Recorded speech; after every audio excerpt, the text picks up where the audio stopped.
If any of you are wondering if I drink this whole fucking bottle, I do. And my teeth are fucked because of it.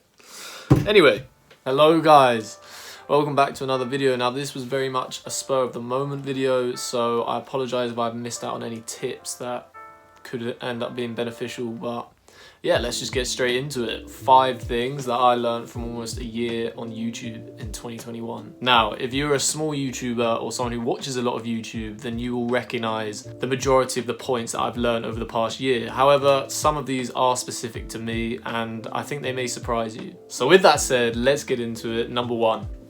Now, the first thing I learned from a year on YouTube is, and it's probably the most interesting one, is that you never know what video is going to blow up or go viral. And basically what I've learned from YouTube is, you know, it doesn't matter if it's, you could put out your best video and you could feel really confident about it. The thumbnail could be awesome, the whole video could be great, but it might not perform as well as you think it will. Whereas you can post arguably your worst video, which I have done a couple of times, and it will blow up. I think I posted a literal 20-second video about a footballer and it got 50,000 views, and now that has been taken down due to copyright reasons. We won't talk about that. But yeah, so you literally, your shittest video could end up being your most viral video. So what I'm trying to get at with this point is you never know what video will go viral or blow up. So just post it anyway, who cares? What's the worst that can happen? You don't get many views, okay, move on to the next video. So yeah, post what you like, unless it's discriminatory or, you know, to be fair, there are some videos that you definitely should not be sharing with the world.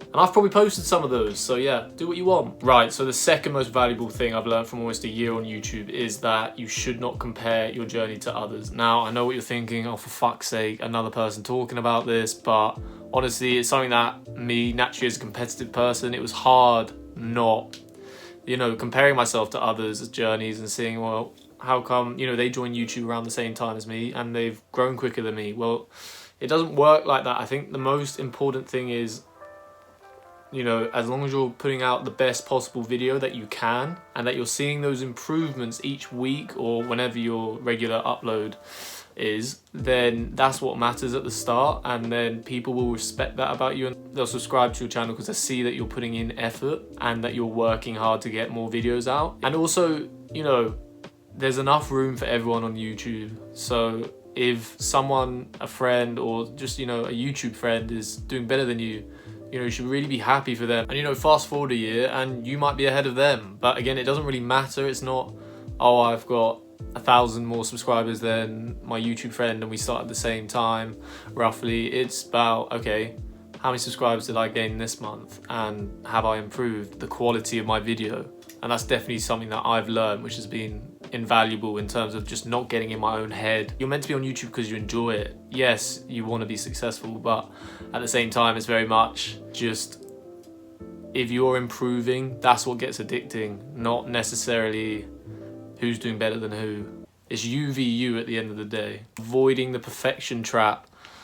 Now, I have been guilty of this, especially with my animation videos. Well, maybe not the drawing side of it, because I'm shit at drawing, but you definitely can be victim as a YouTuber, become a victim to the perfection trap and falling into just spending pointless time trying to make things absolutely perfect when they don't need to be. People don't really, especially if you're vlogging as well. If you're vlogging, I feel like people like to see a bit of raw footage and see that it's not too edited and made too fancy. And then with just stuff like animations or just your editing, the videos, you don't need to make it perfect. It's just a waste of your own time. Yes, you should, as I said earlier, you should strive to make every video as good as it can be and see that there's weekly improvements on each upload, but don't spend pointless time. You know, don't spend 7-8 hours on a thumbnail. Go with your gut, and normally your gut's going to be correct and it's going to save you so much time. Now, number 4, I think this might be my last point because as always I'm taking too long fucking explaining things, but number 4, I did a short video on this literally earlier this week, and it's basically that no one fucking cares. So what I mean by this is, No one cares. You know, you can spend all day and all week being petrified. Oh no, what's my family gonna say? What are my friends gonna say? They're gonna tease me or whatever. Like, no one actually cares. Everyone's got their own problems and everyone's far too self-absorbed to even give a shit about yours. So yeah, just do what makes you happy and post, and you'll be surprised. A lot of people will support you. Normally you'll find that strangers are more supportive than your best friends. Is that a dig at my friends? No, it's not, but you better be watching this video and give it a like. So just realize that no one really cares, and that is not a bad thing. That is a great thing, because it means you can get on with your own shit and stay in your lane and just keep moving forward, and then hopefully you have success and more people will care. But yeah. Now, I know I said that point number 4 was my last point, but clearly I can't do fucking maths, and I told you guys I was going to give you 5. So I'm going to give you a 5th one right now. Right, so my final point, and this time it is my final point, that I've learned from 1 year on YouTube is that remember why you started.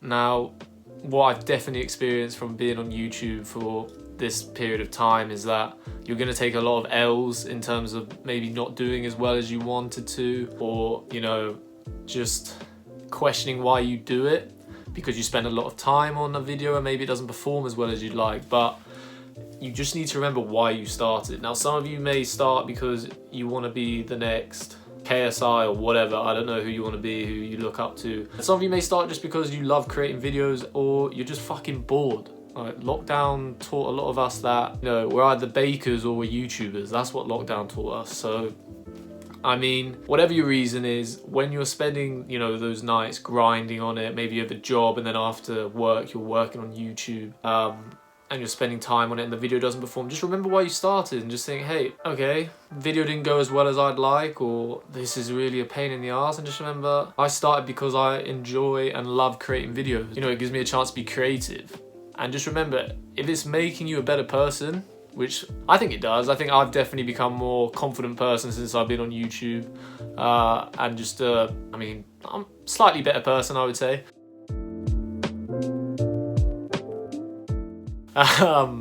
Then yeah, keep doing it, and just, unless you absolutely hate it, keep going and just remember why you started. But anyway, those are the 5 things that I learned on almost a year on YouTube. So hopefully they've been helpful. This is very raw footage. I didn't want to cut it out because I thought, I'm going to show you what I learned, might as well not make it all fancy or anything like that. But yeah, if you guys enjoyed it, like and subscribe to this channel, and let me know down in the comments below if you are thinking about starting a YouTube channel, or if you've struggled with any of these things or learned any of these things if you already are a YouTuber. But yeah, like and subscribe to the channel, please. Thank you. It's free.